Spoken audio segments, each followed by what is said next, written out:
Hello, everybody, and welcome. My name is Traci Cornelius. I'm a transformation coach, and today we are talking all about comparison and really how comparison can really damage your business and also your life. So, I really want to start off by saying there is actually a very famous quote, and I'm pretty sure it's from Theodore Roosevelt, which was that comparison is the thief of all joy. Now, comparison is natural. It's something that we do on such a regular basis. However, I believe that because our society is the way it is at the moment, it seems to be an increasing factor of anxiety, overwhelm, of feeling as though we're not doing anything well enough, good enough, that we are not worthy, that other people are doing better than us, that other people may be more worthy than us. That seems to be on the increase. I've definitely had an increase with regards to that for people that I coach with regards to business, but also in life in general. I'm sorry, it's been a bit. Hi Kim, great to see you. Gorgeous picture as well. So I've seen this increase in this comparison factor. I'm going to give you a couple of examples. So I know that many of you are parents like myself. Now, you may be comparing yourself on the school run to other parents. So I can think off the top of my head a number of parents that I look at, and they're always so well put together. They always look so calm. They've always got their makeup pristine. Their hair is amazing. And I can't say that it's because they have less children than me, because actually some of them have either the same amount. So if you're new to me, then I have 5 children. 4 of them are between the ages of 6 and 2. So I've seen similar parents, but they always seem to have themselves more put together than I may be, or they always seem to be more calm than I am. And on the days where you're feeling particularly low, you can look at that and go, well, what is it that I'm doing wrong, or why isn't it that I'm like that? Well, actually, that's because we've literally just got a snapshot, just a little snapshot into that other person's life, when actually momentarily they might have it all together, and they may look pristine, and they may have on the surface everything sorted out, but actually for them themselves, they may be running late.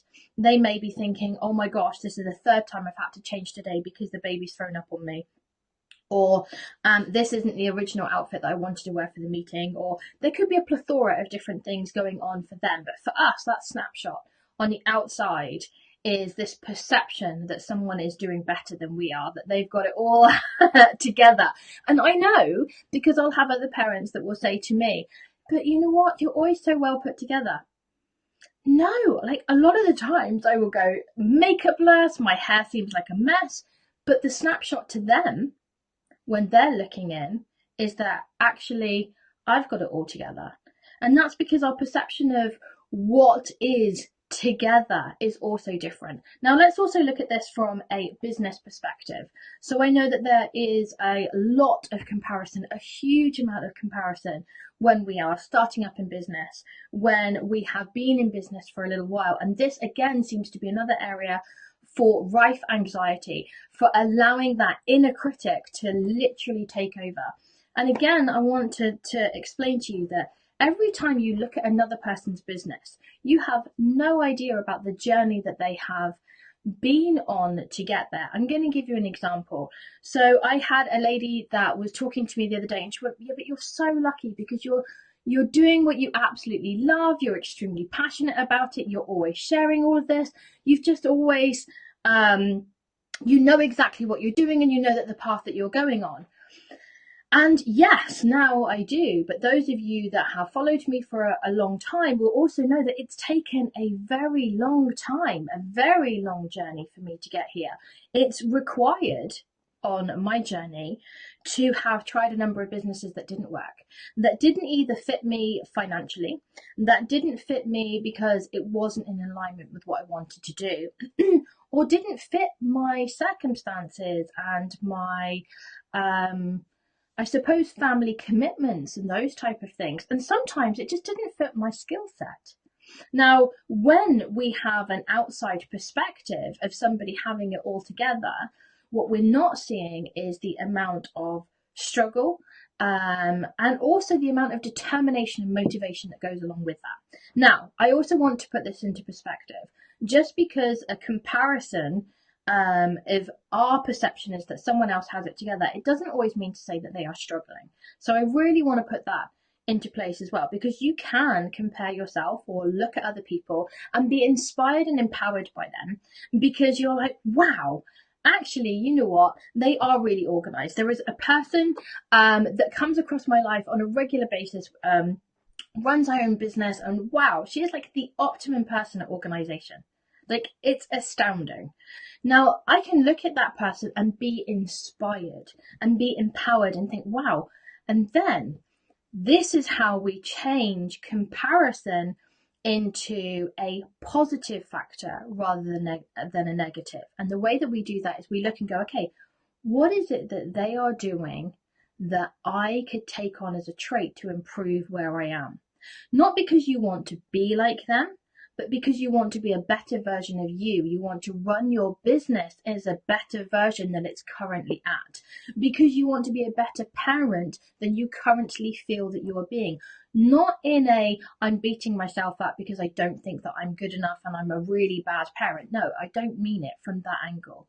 I mean that there are always areas that we can improve. We can always strive to improve. We can always strive to be a better version of us. We can always try to make sure that we show up as the best version that we can be.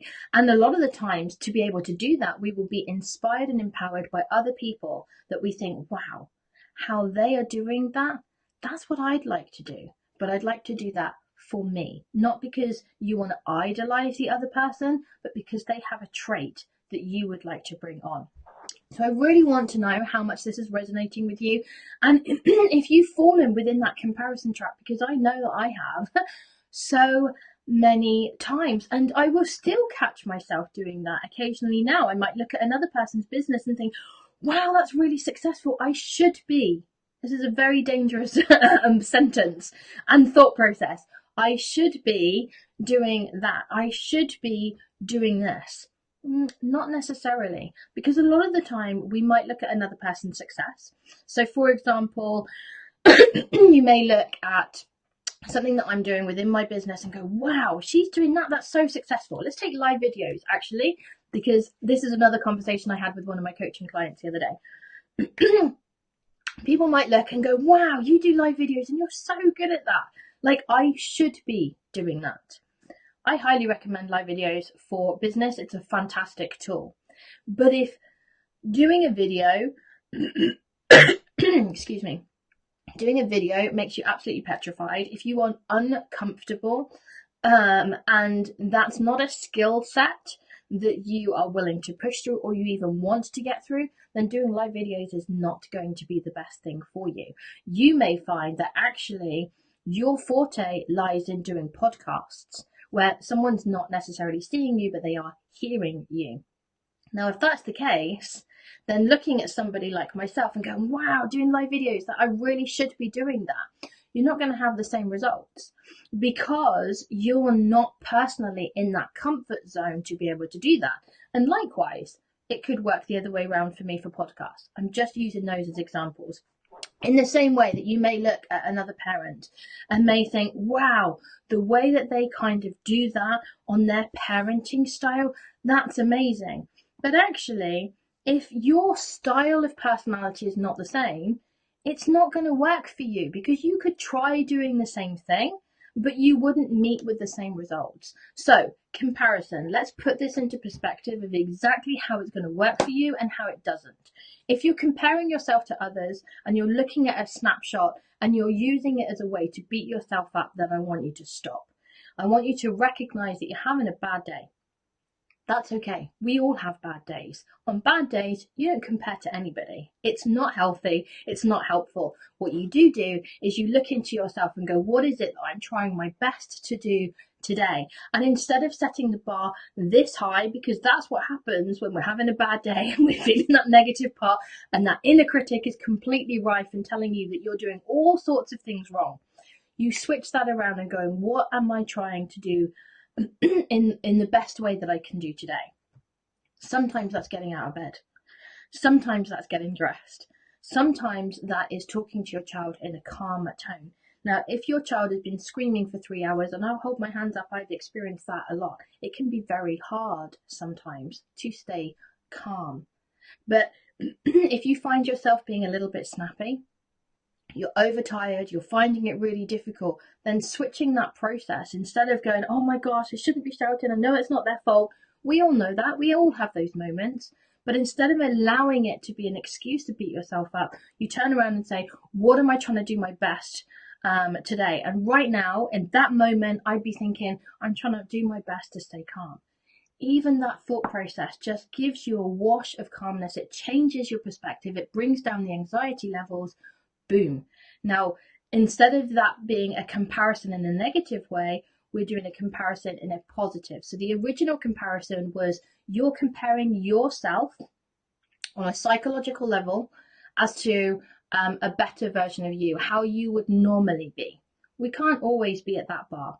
So we've switched that comparison and we've brought it down to the level of where we're at now and what and how we're trying to be the best version of us that we can be in that moment. Now, the next version of comparison is when we're comparing ourselves to other people. If you are using it in a way that you can beat yourself up and say, I'm not like that person, they've got it all together and look how they can manage to do it and I can't even manage, or I should be. So if I can't even manage or I should be comes into your thought process, why don't you just stop? And I want you to look at that situation and go, what trait is it that they are showing that I would like to have? And then you want to assess that and go, okay, well, is that something that I can take on and own it in your way, not their way, in your way, so that you can stop that inner critic really going to town on you and you can bring it back to yourself. And again, you being in a mindset, if you like, in an energetic space of wishing to have improvement, because that's where you want to be on a core level, not because you want to beat yourself up. Now, if you're looking at this from a perspective of business, then again, I want you to look and go, okay, well, what traits, what is it that they are doing that's making them successful that I could use as an example to be able to make my business more successful? What is it that they are doing that I can learn from and I can attune to my business? Now, if you do those on that comparison part, because we do all compare, turning around and saying, let's get rid of comparison is like turning around and saying to people to never think negative thoughts. It's not going to happen. So instead, what we do is we manage it, we recognize it, and we turn that to our advantage. It's not always about trying to stop doing things. It's just trying to do it in a different way that serves us to a higher purpose. Now, if this is really making sense to you and you really want to take this further, then I'm going to invite you to have a look at my email series. In this, I help you to understand about comparison a little bit more. I really help you to understand about your inner critic, so firing your inner critic and hiring your inner coach. And I've actually even got a free preview of my 6 weeks to fire your inner critic and hire your inner coach course. It goes into the EFT part of it, and even that might just be enough to really help you go through this today. Hi, Leanne, great to see you. So I'm just going to add this link on here for you now. So this really is going to help you to delete comparison in a negative format and turn it to the advantage so that we can always use it in a way of enhancing our highest self, and also always use it in a way where we can recognize where we are in the moment. You know, so many people suffer from that inner critic, the one that's just consistently and constantly going at you. Now, you will have times where this will be really rife, and I'm giving you the tools to be able to change that. And there are going to be practices that you can do where in the future you're able to recognize it, so it doesn't necessarily mean it's for your entire day. So just like when we have or enforce new habits, let's say, for example, you may have had a pattern of behavior where your inner critic has gone rife and then it's just ruined the whole day. So, you know, if you get up on the wrong side of the bed for example, and then that spirals and spirals and spirals, and you know it lasts the whole day, and you're the type of person that says, you know what, I'm just better off going to bed. Just better off going to bed because I just know it's all going to go wrong. Then I help to take you from that mindset and shift it back so that maybe the first few times it's just a few hours that you're feeling that way. And then it's a few moments. And then it's just a few seconds. I will help you to be able to recognize when your inner critic is taking over and to move that into a positive space so that we can turn that around. Because it's not, like I said earlier, it's not necessarily always about stopping something that's happening. It's about recognizing that and then turning that into a positive way of dealing with it. It's like moving it into a position to help us, to serve us to the highest good. Because comparison is a great tool. You know, if I didn't compare my business, for example, I would never improve. If I didn't compare myself, I would never improve. If I didn't compare my parenting, I would never improve. Comparison can be a great tool in the respect that it helps us to understand where we could do something better. But you can never do something better if you're in the mindset of thinking that you can't improve, which is what happens when we get into the negative space, when we think, well, that person's better than us and I'm never going to be able to do that. When we're in that space, we're not in an alignment for improvement. We're in an alignment for that inner critic to beat us up. And that's not healthy for anybody. So I'm just going to help to turn that around for you so that we can make sure that you're always in the positive part, and I can help you to be the highest version of yourself. Because if you're always the highest version that you can be in that moment, you're going to be a much happier person, which means you'll be a much happier mum. You'll be a much happier business person, which means your business will be much more successful. And you'll continuously always grow because you're always going to be doing something towards your highest good. So I really hope that this has actually helped you. Do let me know in the comments, give me some thumbs up and some love, and also do check out that link. By all means, please do share this. And also, if you didn't catch my video last week, we were using oracle cards on how to self-coach, and I also taught a self-healing process in that as well. So if you didn't go and catch that one, check out the video section, and then make sure you get the free guide on that as well. So again, thanks very much for joining me. I've loved spending time with you. If you've got any topics that you do really want to cover, then also let me know as I'm making out my next few months plan, so I can factor that in for you, making sure that I'm bringing the information that's relevant to you. Have an awesome day, guys, and I will speak to you too. Take care. Bye.